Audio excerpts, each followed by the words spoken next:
Well, good morning and welcome to this video. This one will be a fairly short one, I think. After my last one was nearly an hour, I'll try and keep this one to about 15 minutes. And this is for all the people that are new to A Course in Miracles, because we've discovered, Tina and I, that over the last few years, and I kind of have known this for a long time, but it's hard to put this into context with every person individually, so we've made a video to try and cover it, which when we get new people to the Zoom meetings or anyone messages me, what's A Course in Miracles, which I get almost every day in one form or another. I've never heard of it. What is it?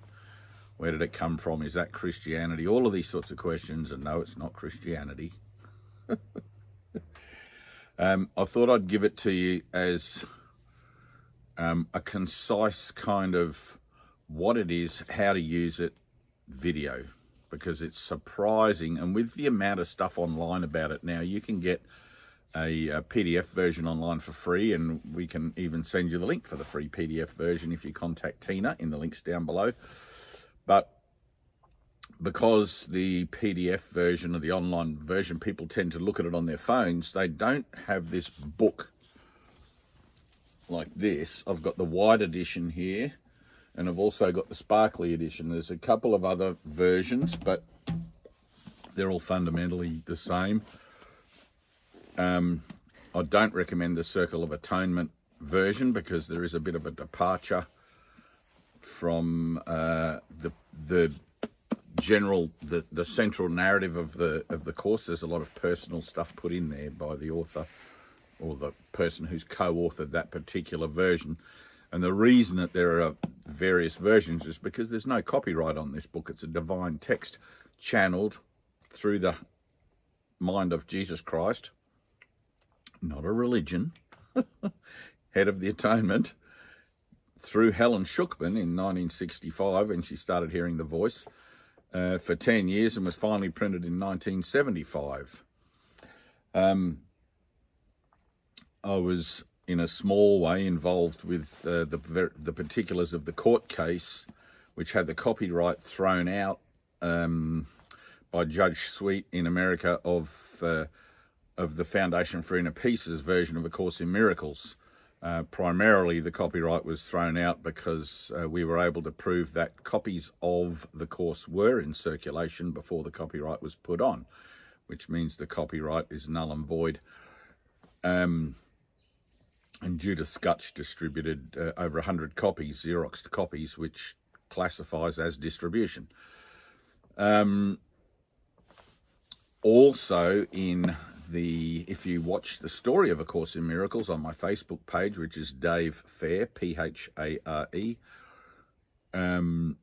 it's the pinned post. If you watch that, it says in there very clearly that the instructions from Jesus regarding the course was that it was not to be copywritten.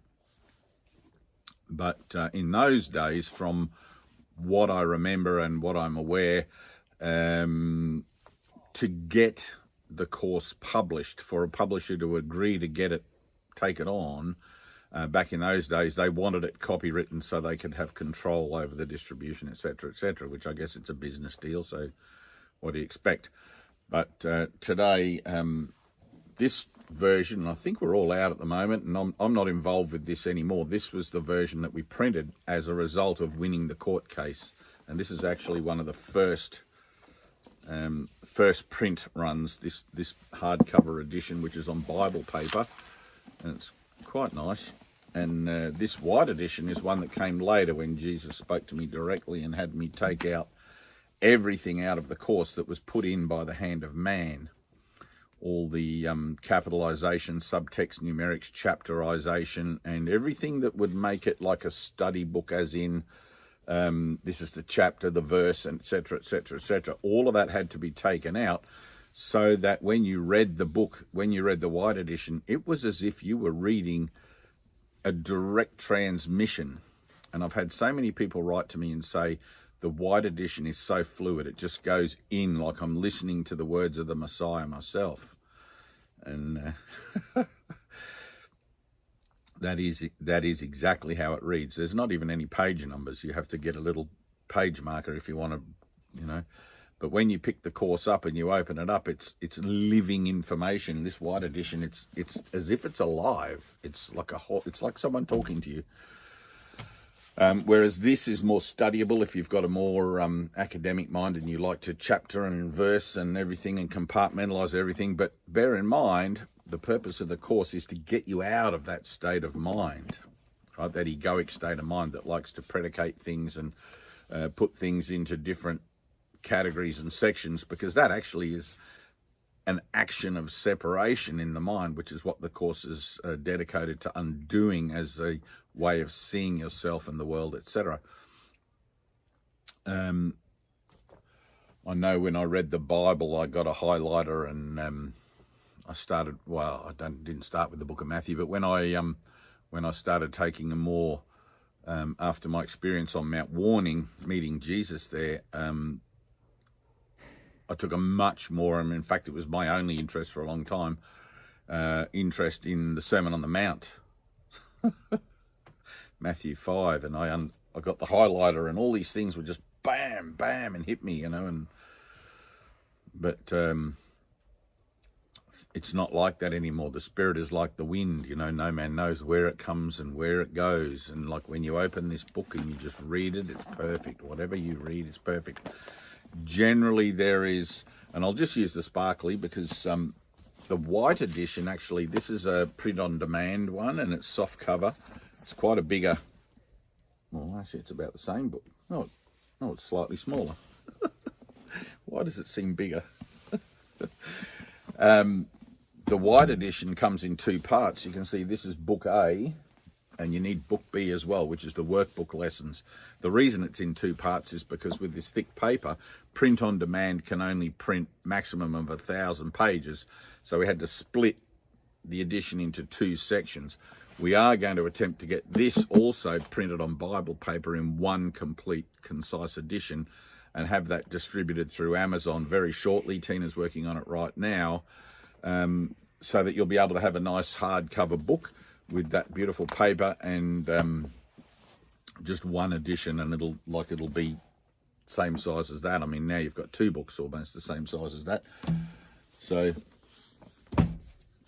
but what this book contains is 3 sections, essentially. If you buy the Foundation for Inner Peace book, which is the book that I first started with, the first book I had before we were able to print these, and they call themselves the original printer of the course, etc., which, fair enough, whatever. You know, that's kind of good marketing, I suppose. But if you buy that edition, it's basically the same as this. However, this has all the stuff that the Foundation for Inner Peace took out, right, for the purposes of editing, all the stuff about homosexuality and lots of other stuff about the soul and different things like that. They were taken out because it was considered in 1975 to be too controversial in America at that time. It was quite a prude society. Not anymore by the look of it. You only got to turn on your television. It's what's going on there, peoples. They've gone the other way now. So anyway, when you open this book, you'll find 3 sections essentially.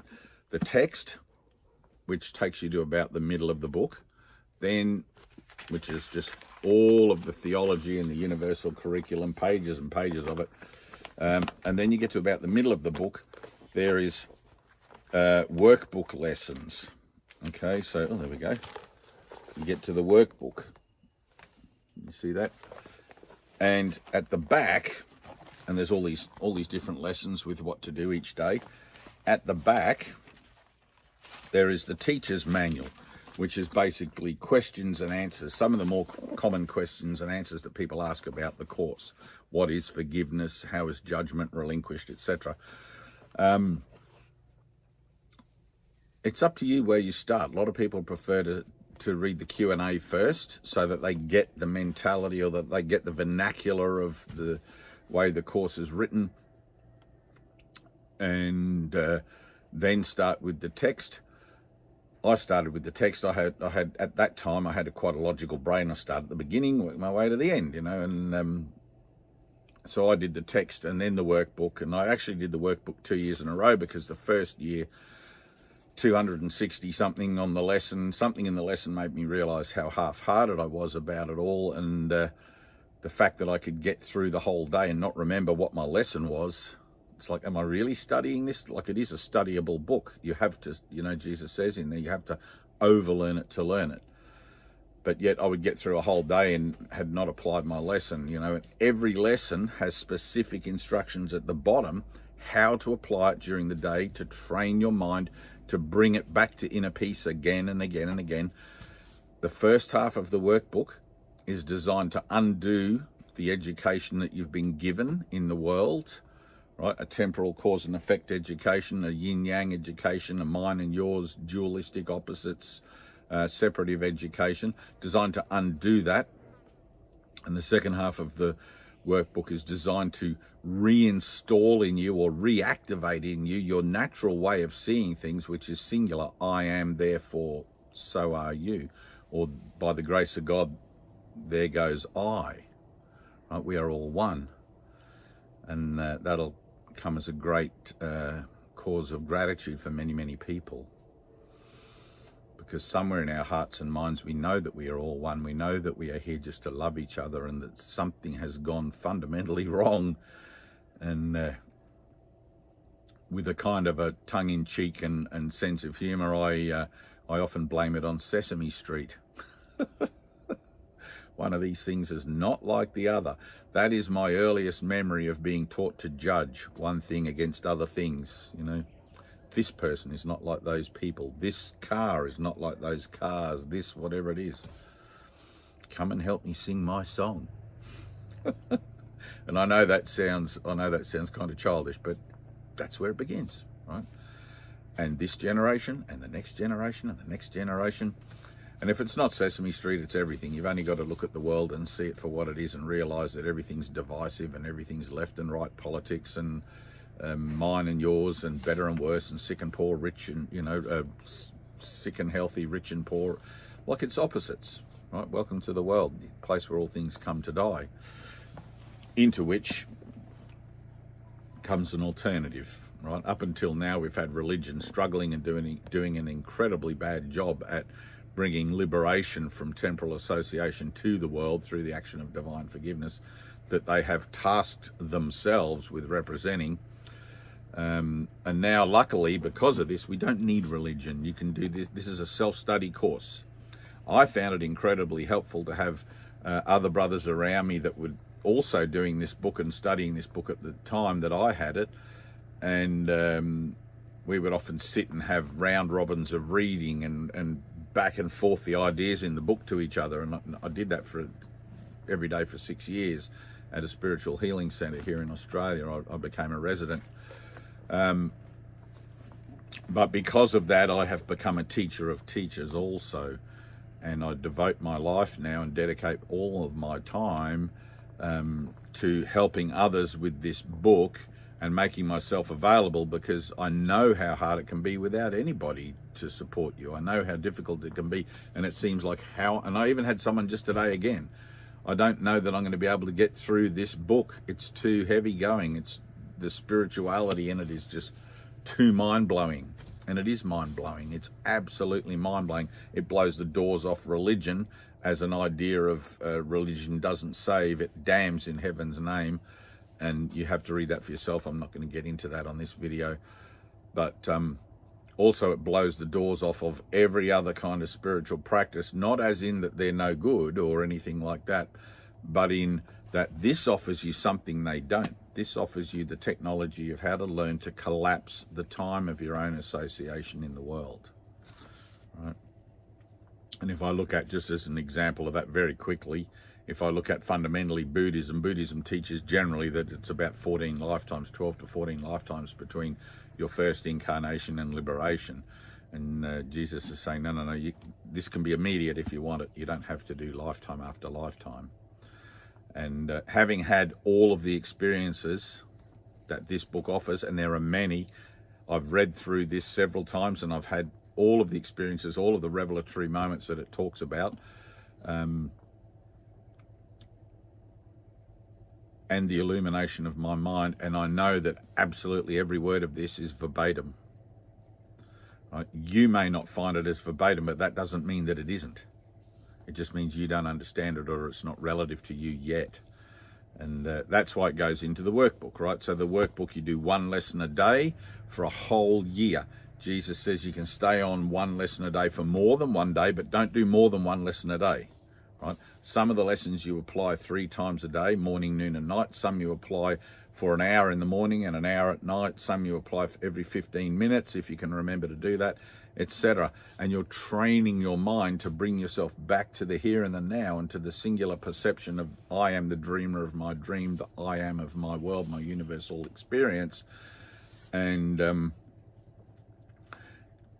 beyond that, you know, it brings you to a state of becoming revelation ready. And you will recognize it if you are following the instructions. Now, the text has instructions. Actually, the text is predicated by 50 in the beginning, the very, very beginning. The text is predicated by 50 principles of miracles, which I recommend you study well so that they sit there. I don't remember them all now. Obviously, there's like... we're going beyond words, so the memories of even this, you know, and it says in the back of the book, now forget this course. And I am forgetting it, I tell you, which is why I've been putting so much effort into making these videos whilst I still have some level of conscious connectivity with the material left. But, and it's a self-occurring process, you know, but the beginning of the book begins with those 50 miracles, principles of miracles. Then you've got the texts. I think it's nearly 800 pages. The text has its own instructions right at the beginning. Then you start the workbook. The workbook has its own instructions, 2 or 3 pages in the beginning of the workbook, as well as each lesson having its own instructions. Okay, read the introductions and digest them thoroughly. If you read them, put the book down and don't really know what you've read, read them again. Right, the ego, which is the voice in your head that just tells you shit all day, it will always try to dumb it down and distract you and tell you, oh, I'll give you all this lackadaisical kind of mentality with which you'd be reading this, which is a divine text, with the same kind of integrity that you read a weekly magazine, you know, while you're waiting for a train or a bus or an aeroplane or something. And you put that magazine down, by the time you get on the bus, you can't even remember any of the articles. Okay, and then when you get to the teacher's manual, there's a very small introductory section there. So read the introductions. It's in 3 sections: text, workbook, teacher's manual. All right, it's important that you understand that, because I've had numerous people over the last 30 years, nearly 30 years of involvement with this book, that when I say to them, they say, oh, I've read that book. And I say, how did you like the workbook? You know, the workbook lessons. And I say, workbook lessons? Like I'm telling them something new for the first time. And 20 years ago, they read the book and could have had a shift in consciousness if they had have actually read it. And that's what I mean when I'm talking about you can read like 5 pages of this and convince yourself you've read it. You know, you have to read this like a scholar. Imagine that you have an exam tomorrow. Jesus is going to ask you 50 questions. It's like, oh shit, I've got to bloody get into it, right? Breathe, connect with the Holy Spirit, invite the Holy Spirit in. Help me to read this book, Lord. Help me to understand what it is that I'm even looking at here. I'm told that 50 years ago, this came into the world as a direct transmission from the resurrected Son of God. Show me that that's the truth. I guarantee you, when you read this book, you may not accept that it was authored by Jesus, but you will definitely be able to agree with me that there is no mind on earth that ever wrote this book.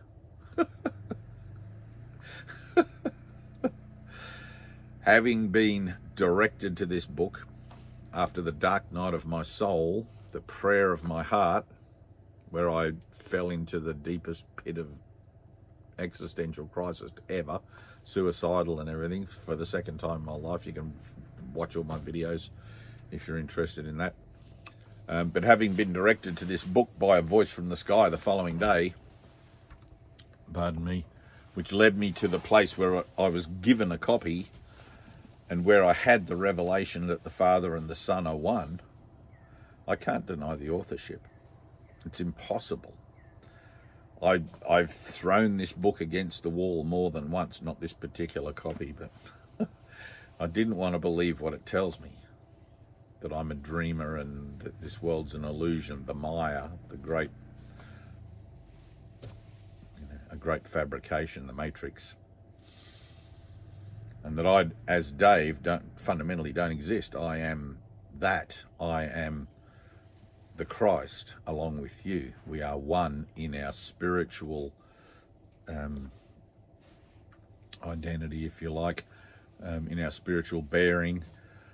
We are not these bodies at all. We are not the things that confuse ourselves with these bodies at all. And the part of the mind that has long, many lifetimes confused itself with the body has become so entrenched in the idea that I am the body, it's become necessary for 365 lessons to uncondition the mind from that way of seeing and begin to take on board the nature of what actually is the truth, and be about the application of the principles of our spiritual path, so that we can begin to bear witness through the undoing of that old way of seeing, the new way of seeing, and come to the realization.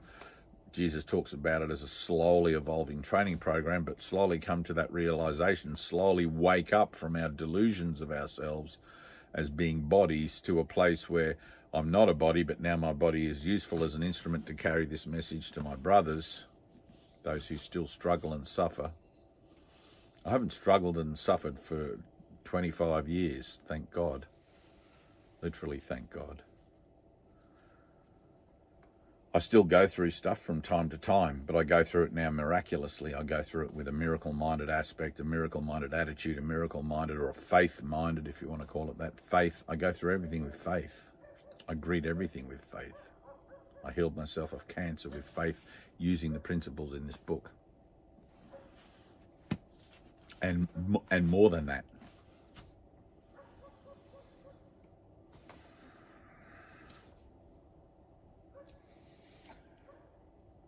Some of you will think, and I know how some of you will think, because I've had these comments before in other sorts of videos. When I mentioned that I'm the publisher of this book, you'll think that I'm making lots of money out of this book, which is probably the reason I do these videos, and that's the suspicious, vicious, and cunning and baffling nature of the ego. That's the kind of thought system that you're being encouraged to undo, the one where you are suspicious and untrusting, etc.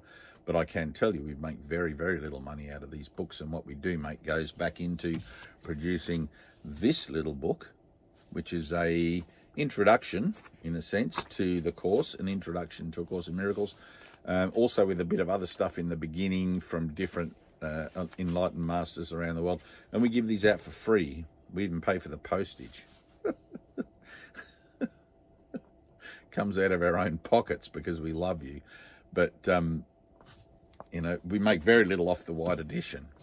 Make very little off of these. These I don't make anything off these. These go to some people in America that, the money for this goes to some people in America that run, what are they called now? The Borderland Foundation. You can Google that, or Tina might even put the link down here to the Borderland Foundation for you.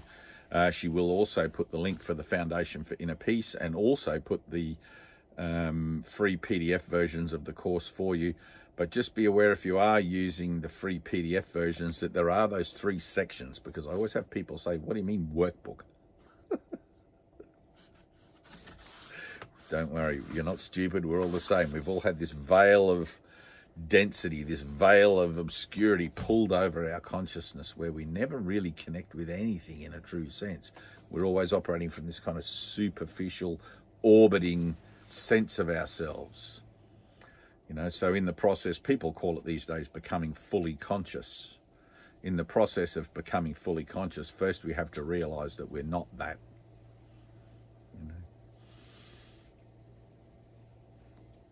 I had somebody tell me the other day that I'm the most profoundly conscious person she's ever met.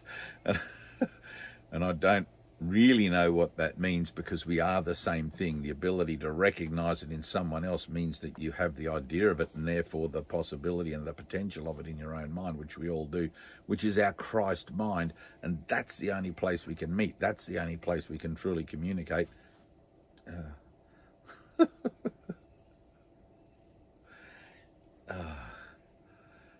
And realize that minds are joined. We are one.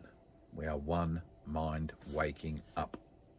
If you have deja vu, if you have synchronicity, if you have all of these things going on in your life, they are the effects of one mind waking up.